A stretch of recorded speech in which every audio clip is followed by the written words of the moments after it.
started messing around with your nails, your own nails. You have this wonderful, and the person who introduced me to you, I just recently had my show. You have similar background where you did something and your drag friends are like, why don't you do this? And then you have these careers coming out of that too.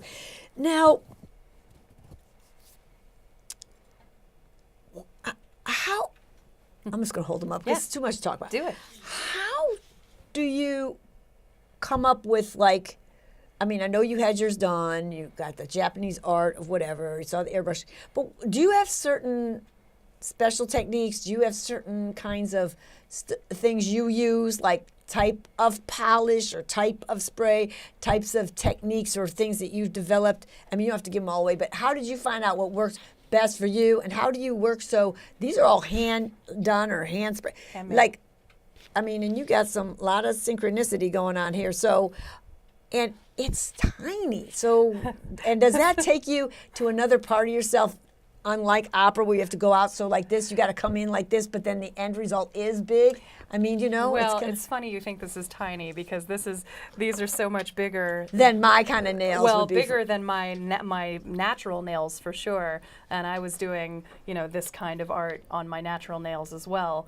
So this is having a slightly bigger canvas and having it be outside my own body. It does make it easier. Right. But as for I mean, I use all regular nail polish, not gel or acrylic or anything. And do like you have that. you don't have to say a brand? Do you have a specific brand, or does it have to be in a certain price range for you? Like, is the inexpensive one doesn't work well, or do they dry good and they work well? The inexpensive ones work just fine. That's what I think, because they dry faster sometimes. That does, and I do tend to use mostly like drugstore polishes, although I do use other like indie polish brands that are popular with the Instagram nail artists. But no, it's really been trial and error.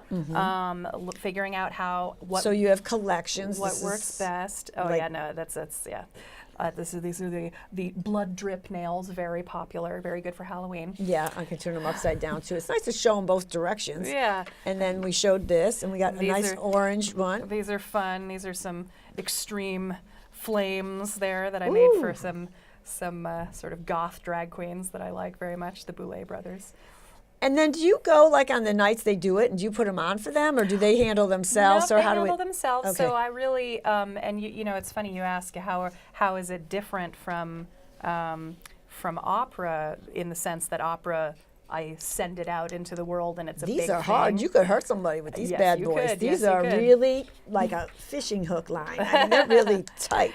But I think I said to you earlier, I enjoyed when I made the art on my own nails, that it's ephemeral. It's like a sand mandala. Like I've worked very hard and I spent hours creating this like tiny piece of art, and then within 2 or 3 days it's going to be gone. And I take a picture of it so you see it after that, but the actual physical piece of art it's ephemeral. It's gone.